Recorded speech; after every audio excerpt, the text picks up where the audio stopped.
Subog nga pulis gireklamo nga nanion og batanon. Kaso sa dengue sa probinsya mimenos apan mas daghan ang namatay karong tuiga. Line up sa Team Rama sa South District kompleto na, samtang ang North District wala pa maporma. Upat ka tawo nadakpan sa usa ka buy-bust operation sa Lapu-Lapu.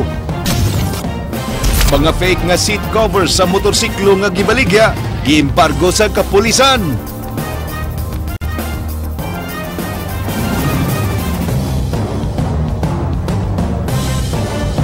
Maayong hapon Sugbo Kabisayan, human sa sunod-sunod nga pagkamatay sa mga bata tungod sa sakit nga dengue, gihimo sa barangay ang regular ug dungan nga pagpanglimpyo sa barangay Suba, Pasil. Sukad sa pagsugod sa klase Glen, 16 na ka mga estudyante ang nasakit sa dengue sa Pasil Elementary School ug upat ang nangamatay. Pagkakaroon na dunay upat ka mga kaso sa dengue nga gibantayan sa barangay. Kini ang giaksyonan ni Ryan Sorote. Dalanan sa atong drainage para malikayan nato ang makamatay nga sakit karon mao ang dengue. Pinaagi sa text na patingog sa barangay Suba ang ilang early warning system pagpahimangno sa mga residente nga manglimpyo aron malikay sa makamatay nga dengue nga mikatap sa ilang dapit. Usa lang kini sa gibuhat sa barangay human nagkadaghan ang mga nataptan ug namatay sa dengue. Ang labing bagong nakalas ang magsuong Mary Angeline, 5 anyos, o Rian Abigail Petar, 8 anyos. Matod sa kapitan sa barangay Suba, wa sila magkuwang sa pagpahimangno o pagpahigayon og fogging aron manghawa ang mga lamok. Sige, balikin yan na, no? Ang nakakanya na, no, di ginakalikayan din. Importante gid pag monitor gyud sa mga ginikanan. Ang dengue ron, sa una tag-7 adlaw, karon tag-3 adlaw na lang. Sa tugkaran sa pamilyang Petalar, makita ang kangiob o kahugaw sa barado nga kanal nga bahon pa panahon sa ting-uwan. Wa sila masayod kung asa nataptan og dengue ang duha nila ka mga anak nga dihapit nila pagawson sa balay. Duda nila nga sa giskwelahan niini sa Pasil Elementary School nakuha sa ilang mga anak ang sakit. September 18 nagsugod ang hilanat sa magsuon nga ilang gipainomdayon og tambal.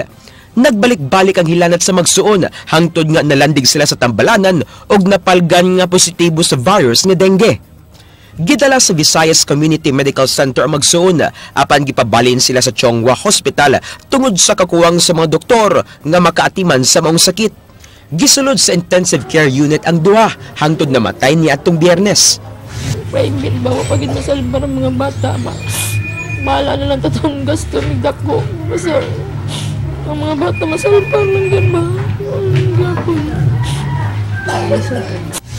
Gisultian sila nga posible nga laing klase o mas kusgan nga virus sa dengue ang mitakboy sa mga bata. Gimakat nila nga gipasagda ng ilang mga anak o ilang gibuhat ang tanan bisan nagkautang-utang aron sila masalbar. Matod ni Aileen, muabot na og kapin 200,000 pesos ang ilang utang sa pagpa-ospital sa ilang mga anak. Nagpasalamat sila nga nagnegatibo sa dengue ang nahibilin nilang lalaking anak nga gihilantan.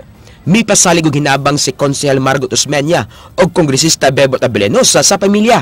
Sa lista sa Pasil Elementary School, muabot og 18 ka matinunan nila ang nataptan sa dengue. Sukad nagsugod ang klase o upad nila ang namatay. Sa karon, nakadawat og report ang barangay nga dunay laing duha ka mga bata nga silingan sa magsuong Petalar ang gidudahang nataptan og dengue.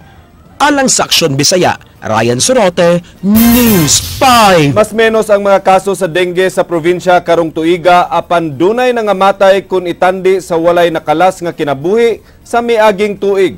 Karong tuiga, 3 na ang nangamatay sa dengue sa probinsya. Kini ang giaksyonan ni Leslie Caminade Vistil.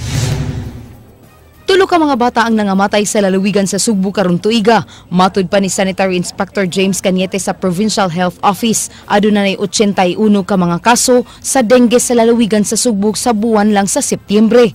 Gikan sa buwan sa Enero ngadto na sa buwan sa Setyembre, mikabat na sa 228 ka mga kaso sa dengue ang na-report. Nag-una nga adunay labing daghan nga kaso sa dengue mao ang mga lungsod sa Argao, Balamban ug Karkar. Nagpadayon sa pagpaniid ang Provincial Health Office sa mga lugar nga adunay kaso sa dengue, hilabi na ni adtong dunay nangamatay. Mo na misting mag-larvicides ta, unya mo nag clean up drive, mo nag search and destroy with ang dating kay Ang cleanup drive is different from this search and destroy yun. Search and destroy is to destroy all breeding sites yun sa atong area. Morgan siya. Karon lang buwan sa Setyembre karon tuiga, adunay namatay sa dengue sa lungsod sa Minganilla ug Alegria. Samtang usa ang namatay ni atong buwan sa Agosto sa lungsod sa Liloan. Kuan magud ang mosquitoes, mas grabe ang ilang gida nga virus karon kaysa una bitaw. Mas isog-isog karon. Una nga so far ang provincial health office do na gid tay mo-follow up gitag misting operation kung do na tay mga cases of dengue. Alang sa Aksyon Bisaya, Leslie Caminada-Vistil, News 5. Usa ka technical conference gihimo alang sa pagtuki o pag-imbestigar sa pagdahili sa riprap sa gitukod nga subdivision sa Barangay Tawason, Mandaue City. Kini ang giaksyonan ni Ryan Sorote. Mag-abot karong adlaw sa usa ka technical conference ang Environmental Management Bureau 7, ang developer o mga namuyod dool sa midahiling riprap sa Villa Sebastiana Subdivision sa Barangay Tawason, Dakbayan sa Mandaue. Gawas sa legal officer sa EMB7, mutabong usab sa technical conference ang upat ka mga representante sa mga residente sa barangay o sa IDFAS Development Corporation, ang developer sa subdivision o ang case handler engineer nga misusi sa nahulpa nga riprap. Presiding Officer sa Tigom, ang Chief Legal Officer sa Department of Environment and Natural Resources 7. Ilang isgutan ang kapakya sa developer pag-comply sa upat sa 17 ka mga kondisyon sa ECC. Matud sa EMB7 nga duha sa upat ka mga violations sa Environmental Compliance Certificate ang tukion sa conference. Din ipa-explain sa developer kung unsa hinungdan sa pagkalupa sa riprap nga miresulta sa kamatayon sa usa ka batan-on ug pagkaangol sa usa. Migawas usab sa pakisusi sa Mines and Geosciences Bureau nga anapog ang gigamit sa pagpabarog sa riprap nga di ang gamiton sa maong proyekto. Kasi spark mo doon sa sinabi kapag dapat na siya mitigating na ginagawa sa hawker na license. Pa-explainin mo regarding sa incident tapos ano kanila yung mga nahimo nila mitigating to prevent and those na arrange.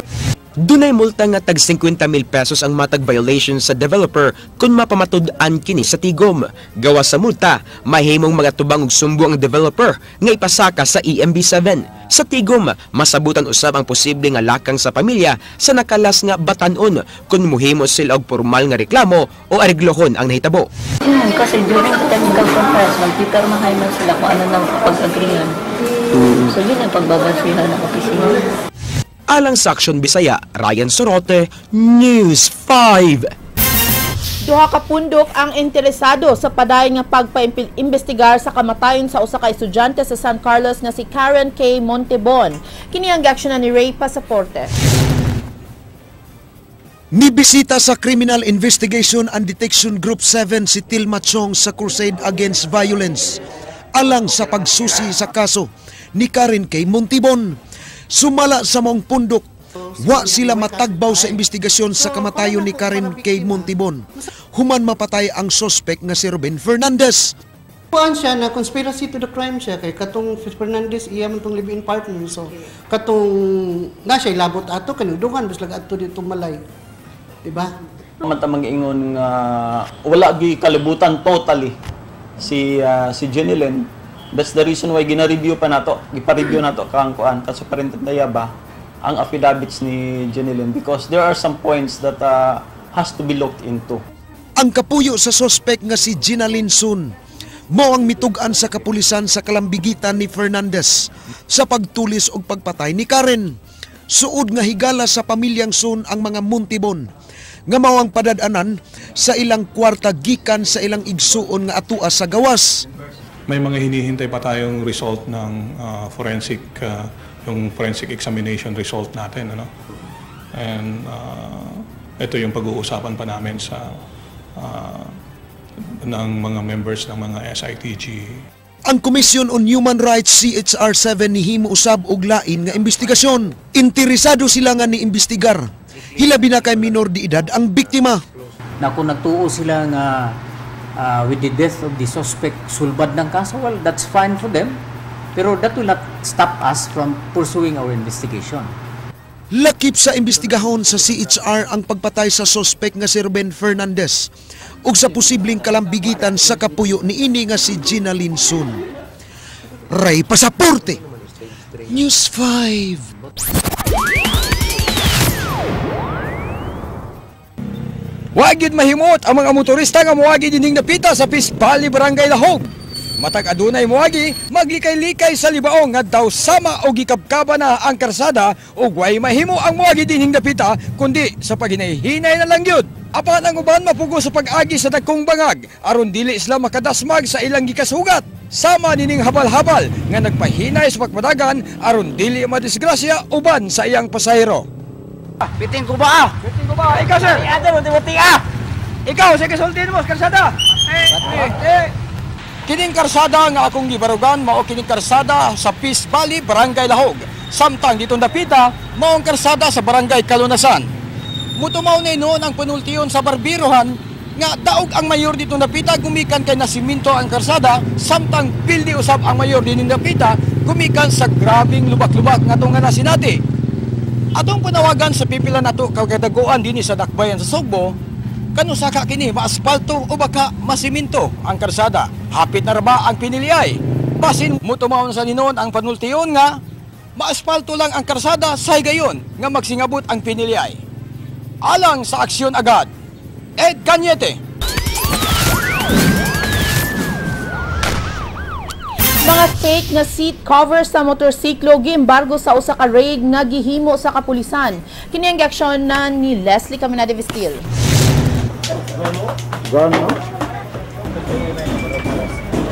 Gi-raid sa mga sakop sa Cebu City Intelligence Branch ang RCL Motors sa Dan Manalili, Dakbayan sa Subo. Ang tag-iya sa Care Luis Motosuit Manufacturing nga si Lu Ornopia nagpatabang sa mga sakop sa CIB aron masubay ang mga peke niya nga produkto.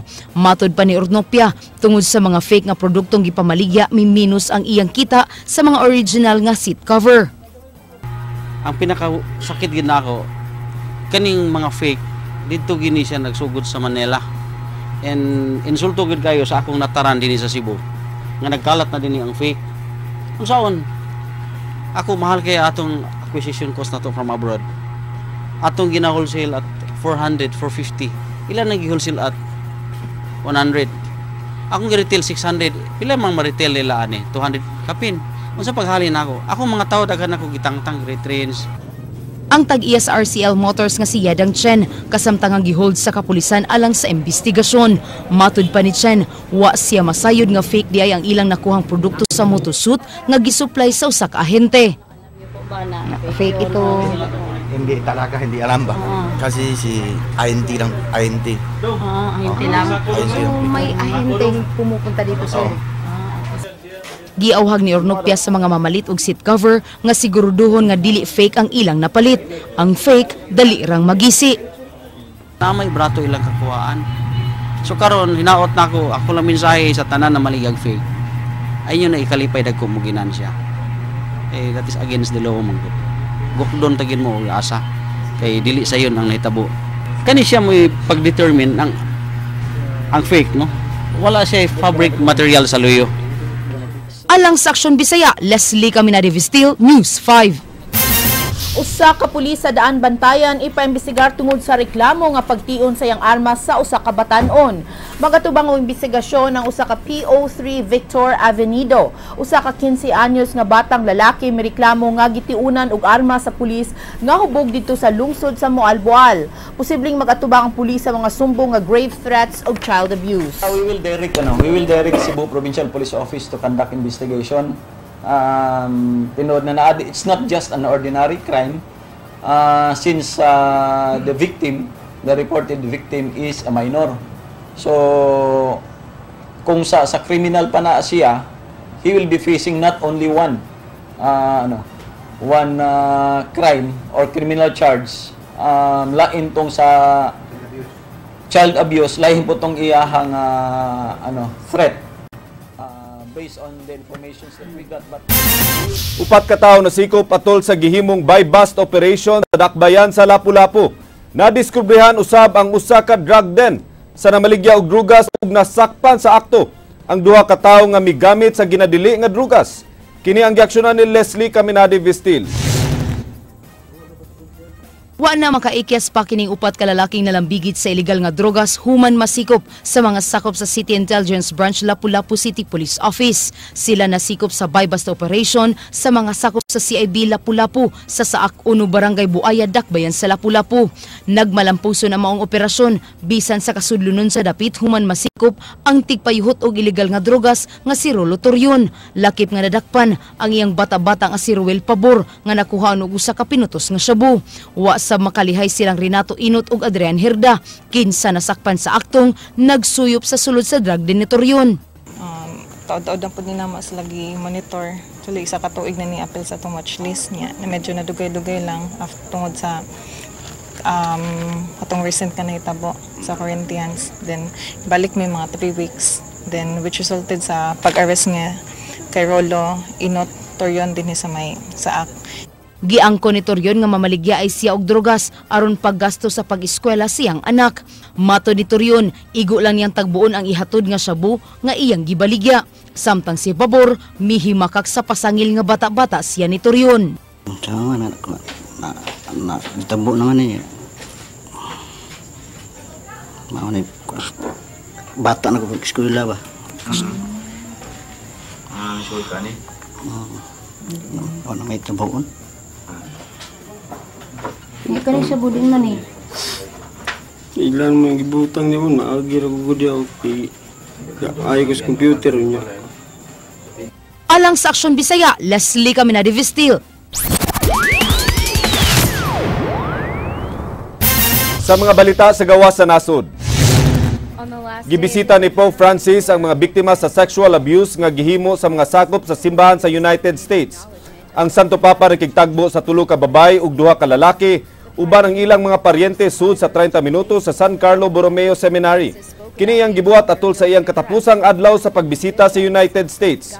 Matod sa Santo Papa nga ang mga biktima sa sexual abuse sa simbahan dili angay nga isekreto ug siguruhon nga protektado kini. Niadtong dekada 80 usa ang Philadelphia sa mga syudad sa United States nga dunay nahitabong mga kaso sa skandal nga naglambigit sa mga kaparian. Ang France mihimo sa ilang unang mga airstrike sa Syria batok sa Islamic State of Iraq and Syria. Ang airstrikes ilang gihimo human nga milusad og military operations ang Russia ug United States batok sa mga rebeldeng ISIS. Unom ka mga French warplanes ang namomba sa usa ka ISIS training camp duol sa eastern city sa Deir ez-Zor. Ang France mibahad nga dugang airstrikes ilang himuon sa mosunod nga semana. Una nang nihimo sa ilang air surveillance ang French military sa wala paghihimo ang airstrikes. Kapin 240,000 na ang nangamatay, sukad nagsugod ang kagubot sa Syria sulod sa 4 ka tuig.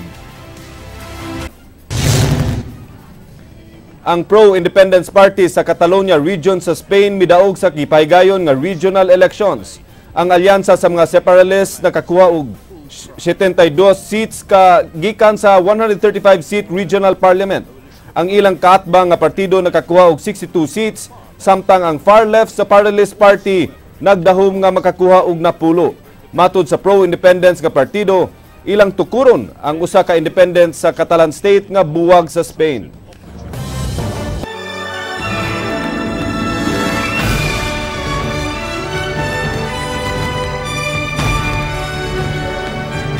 Usa ka libo ka mga pulis ang gikinahanglan alang sa security sa mga delegado sa APEC sa umaabot nga meetings dinhi sa Sugbo.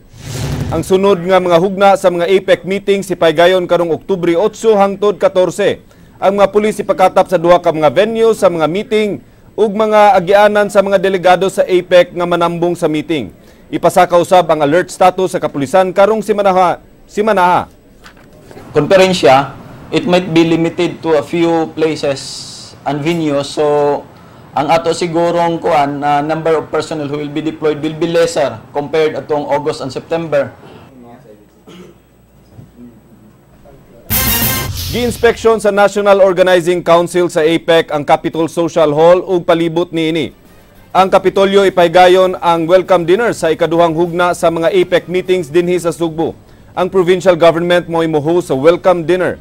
Tambungan kini sa mga 21 ka mga ministers sa mga sakop sa APEC. Matod ni Deputy Director General Maria Angelina Santa Catalina, nangandam sila og umabot nga APEC meeting sa Sugbo karong Oktubre 12 ug 14. We are looking at the provincial capital because Governor Davide is hosting the welcome dinner for the energy meeting. So you can see that APEC-NOC is looking at the use of your historical sites to promote not only tourism here but also that it is a destination for investment.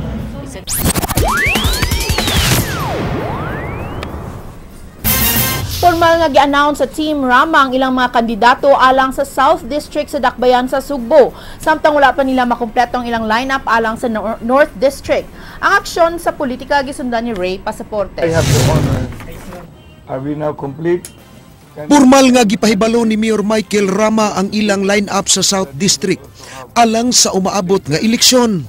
Alang sa pagkakonsihal mao sila si Joy Pesquera, Renato Osmeña, Edo Rama, Joey Dalos ug tulo ka incumbent nga sila si Hans Abilia, James Cuenco, Dave Tumulak ug ni kompleto sa lineup si Inayawan Barangay Captain Lutlot Ignacio Son.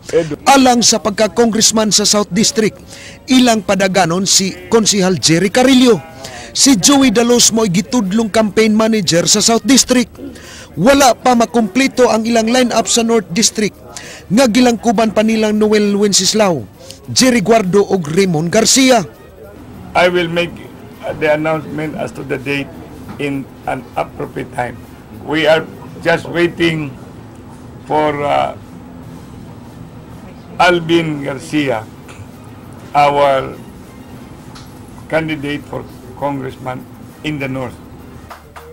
Posibleng mokumpleto sa line-up sa North District sila si Kapitan Ramil Ayuman sa Apas, kanhi Anad Party List June Alcover, Edwin Hagmok, GP Labilia anak ni Vice Mayor Edgar Labilia, ug Bong Basamot sa Barangay Kamputhaw. Samtang karong Martes, ipahibaw sa BOPK ang kumpleto nilang line-up sa South ug North District. Si kanhi Mayor Tomas Osmeña, mudagan pagkamayor ug si Konsehal Nestor Archival, mao'y padaganon nga Vice Mayor. Alang sa Aksyon Bisaya, Ray Pasaporte. Hola mga kabatid, happiest vibes sa adlang Lunes. Change of name and gender aprobado na. Caitlyn Jenner, certified female na og sa laing bahin, kasaulugan sa Press Freedom Week 2015. Gitapos, pinaagi sa mga mabulukong aktibidades nga gisalmutan sa atong mga igsuon gikan sa mga nagkariang media outlets dinhi sa Sugbo. Nunod sa kasaulugan sa Press Freedom Week o kapisanan ng mga broadcaster ng Pilipinas kung KBP Month, adunay mga nagkalain-laing paugnat sa kusog ang gipahigayon ni adtong Sabado ug Domingo.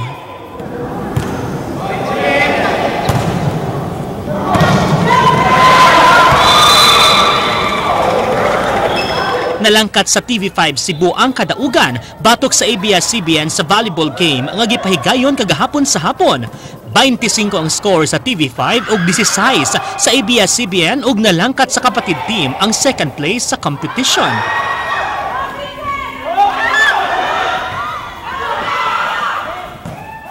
Nalangkat sa Charm Group kun ang City Hall Reporters ang kampyonato batok sa mga reporters sa Police dihang gipahigayon ang championship game ni atong Sabado sa buntag.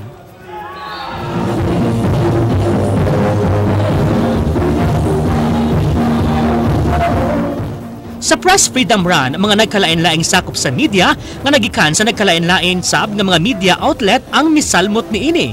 Sa wa pagisugdan ang dagan, gipahigayon una ang Zumba session ug gisunod sab dayon ang dagan nga naglangkob sa 3K, 5K ug 21K.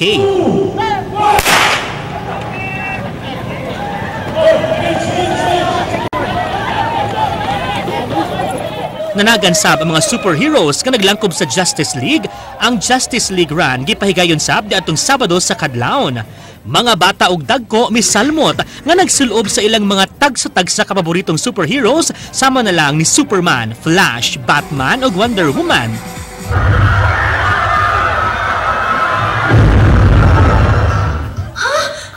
Night! I'm awake, alert, alive, enthusiastic, and I feel so fantastic! Samtang gitak-upan sab sa mabulukon ug malingaw kaayong presentasyon ang Press Freedom Week, mga nagkalain-laing beat reporters, photographer ug cameraman nagkahiusa aron ipakita ang ilang mga hidden talent. Tema sa moong pasundayag mao ang sikat kaayong dab smash. Nalangkat ang kampyonato sa mga sakop sa lens diin gilangkuban kini sa mga cameraman ug photographer ug gisundan sab kini sa mga sakop sa City Hall beat reporters. Di na gamiton pa ni Caitlyn Jenner ang iyang birth name nga Bruce Jenner tungod kay giaprobahan na sa Los Angeles County Judge ang official change sa pangalan ug gender sa nahisgotang celebrity transgender. Giingong sa tanang mga IDs pwede nang mapatik officially ang pangalan niyang Caitlyn Jenner ug opisyal na usab siya nga ilhon nga usa ka babay. Personal kining giasikaso sa kani Olympic decathlon gold medalist tungod kay gusto na niyang ilubong sa limot ang iyang kagahapon isip si Bruce Jenner o gusto niyang magsugod og bag-ong kinabuhi ubos sa pagkatao ni Caitlyn Jenner. Matud pa sa 65 anyos nga transgender, di sayon para niya nga itago ang iyang tinud-anay nga pagkatao sanglit ni kabat pa og pipila ka dekada ang iyang pagpakahilom ug karon panahon na aron magmatinud-anon siya sa iyang kaugalingon. Ug mao kadto ang naglangkob sa atong Happy News ug Action Showbiz karong adlaw hangtod ugma ang mga igsuon ug alang sa walay katapusang mga showbiz chismis uban ko ninyo matag alas 7:30 hangtod alas 9 sa buntag Lunes hangtod Biyernes sa Rated JP sa Radio 5 101.9 News FM Cebu. Alang sa mga nag-unang Happy News ug Lights Camera Action Showbiz kini si JP Laucot Sera ug ang atong word of the gay nagkanayon. Kapag binato ka ng bato, may kasalanan ka siguro. Agay!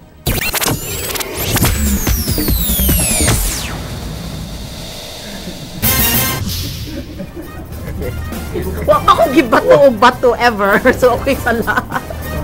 May lagpaan bato sa imo no? Kanuna ko. Kanang na yung mga baile. Kanya na mo bato. No? Sa organizer gawa sila pasudla no. Hindi mo sila kapulta. Kanya ato sa ding batio na Attorney Georgia ang atong mga kauban sa media. No? Yes. Nga nagpaygayon sa Press Freedom Week. Ug dili lang kayo kaning sa kalantips pangisip ang gihuptan niya itong mga media personalities. Appeal na sad ang talent. Talent and then very sports-minded. Kita ka sa itong mga basketball and volleyball players. Usan na nga to si ako ang beautiful Carlota and JP Laucot Sera, you know. Mo nang haros sa serbisyo, service ug sa spike. Yes. Congratulations si Andrea, everyone. nakita nimo ganina yes, siya ka. But Andrea's always been in theater. That's why. So may gina siya. So congratulations to the entire event. Yes. It was very successful. And we're looking forward to next year's Press Freedom Week celebration. Yes. Ug mao kadto ang mga balita sa Aksyon Bisaya, ako si Glenn Soco. Mga balita nga pundasyon sa ligdo nga opinyon ug konkretong solusyon, ako sab si Georgia Herrera. Bisan asa, bisan kanusa, kapatid, kay di lang kutob sa balita, aksyon!